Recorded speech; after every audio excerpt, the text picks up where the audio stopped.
جامع بات اور اس سے نفس سے جو بات اور سمجھ ہے کیا یہ اہم ہے. تدریس کی دنیا میں یہ سب سے اہم بات ہے کہ آپ جو نفس کتاب ہے اس کے ساتھ طالب علم متعلق رہے. اب تقریریں اتنی لمبی وغیرہ ہوتی ہیں کہ وہ اصل کتاب کی جو بات ہے اس سے کوئی تعلق نہیں. یہ طالب علم کل کو جب فارغ ہوگا اس کے سامنے کتاب ہوگی تو اس کو اس کتاب کے بارے میں کچھ پتہ نہیں، وہ اس کہنے کیا کہا ہے مصنف نے، اتنی باتیں ادھر ادھر چلی. تو اساتذہ کہتے تھے بھی نفس کتاب پر باندھ کے رکھنا ہے، لہٰذا اس کے لیے اتنی شرح کریں جو نفس کتاب سے متعلق ادھر ادھر نہ لے کے. اسٹوڈنٹ بھی شاید ہوتے ہوں گے کہ ادھر ادھر کے سوال تو دیکھتے فرمایا کہ ان کو تو یہ تو اس وقت بھی ایسے ہی بزرگ تھے جب طالب علم تھے، اس وقت بھی اسی طرح کے تھے یہ. ہاں جی، تو اب بھی ویسے ہی ہیں. تو ان سے کوئی سوال کر لیتا نا، حضرت فلاں یہ ہے، میں کیماڑی آئی نہیں تو پاجامہ کیوں اتارتا ہے، ابھی کیماڑی نہیں آئے تو کیوں پاجامہ اتارتا ہے. جب نہانے کے لیے جاتے ہیں نا کیماڑی پر، تو کیماڑی پہنچ کے پاجامہ اتارتے ہیں نا، کہتے تم ابھی سے پاجامہ اتارتے ہو، یعنی ابھی وہ بات آئی نہیں ہے جس کے بارے میں تم مجھے چھیڑ چھاڑ کر رہے، وہ آگے آ جائے گی، صبر کرو ابھی، وہ کتاب ہی نہیں آئے گی. میں کہ کیماڑی آئی نہیں، پاجامہ پہلے اتارتا ہے. پٹھان تھے وہ سب سماعتی سماعت کے تھے. تو یہ جو ہے نا وہ اس طالب علموں کو تو ہوتا ہے، حالانکہ وہ بحث آگے جا کے آ رہی ہوتی. اس لیے ہمارے ہاں جو نصاب ہے وہ سٹیپ بائی سٹیپ ہے. جیسے پہلے ایک مسائل بیان کریں گے، یہ یوں ہے، یہ یوں یہ مسئلہ ہے.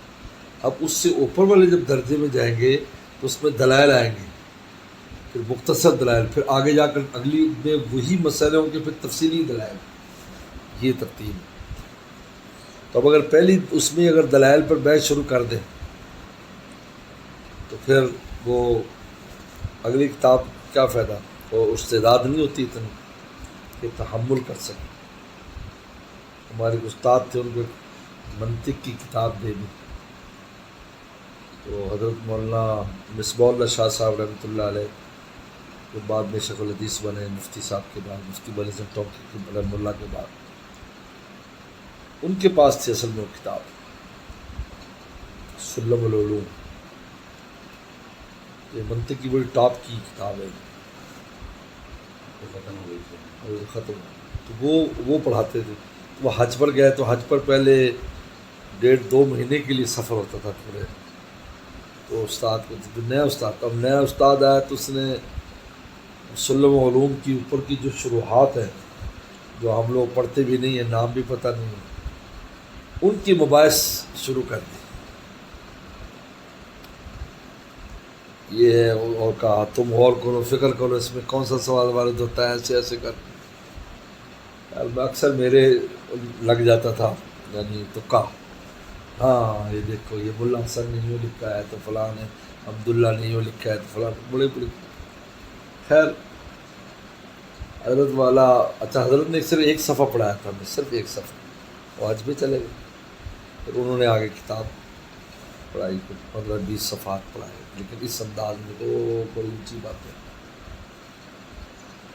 تو حضرت سماعی امتحان سے، سفر میں سماعی امتحان ہوتا ہے، محرم کے وسط میں، محرم کے آخر میں حضرت واپس آئے. تو کتاب واپس حضرت کی بچاری تو حضرت پہلے دن تشریف لائے کہ محمد علی صاحبان تمہیں پیچھے بات سمجھ میں آئی؟ تو مفتی احسان اللہ شائخ جو ہے، یہ ہمارے ساتھی ہیں، یہ کھڑے ہو گئے برمی ہے، یا خدا کی قسم ایک لفظ بھی سمجھ میں نہیں آیا، خدا کی قسم لفظ بھی سمجھ میں نہیں آیا. تو حضرت بڑی سنجیدہ طبیعت کے تھے، اور کتاب بند کی، دفتر چلے گئے. مفتی عبد الرحمان صاحب رحمۃ اللہ ناراض ہوئے کہ بھی یہ کتاب نئے استاد کو کیوں دیا، کہ آپ کس پرانے کو دیتے جو اسی اختصار کے ساتھ پڑھاتا.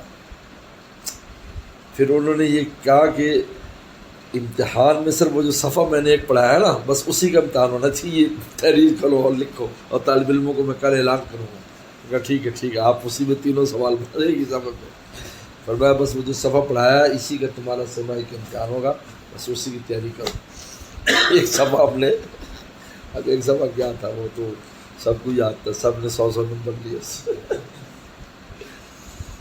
تو پرانے اساتذہ جو ہوتے تھے وہ ہم نے، پھر میں اب چونکہ ہم تدریس کی دنیا میں ہے تو ان سے ہمیشہ گائیڈنس لی بھی، یہ کتاب اگر دیکھو بھائی اس کا یہ مطالعہ کرنا، بس اس سے آگے نہیں جانا، تو اس سے کتاب بھی مکمل ہو جاتی اور طالب علم کا کتاب سے تعلق رہتا ہے، تو اس نے آگے جا کے پھر پڑھا، کتاب ہی تو پڑھانی ہے نا۔ اتنی مشکل بحث شروع ہو جائے جو دلچسپی ختم ہو جائے، یہ تو ختم ہوتی ہے، نفس سے کتاب سے تعلق نہیں رہتا۔ ہمارے یہاں تو ماشاءاللہ وہ نصاب اسی طرح کہ وہ اوپر جا کر وہ باتیں آگے آ ہی جاتی، اوپر وہ درجوں میں جب جائیں گے تو باتیں آ جاتی۔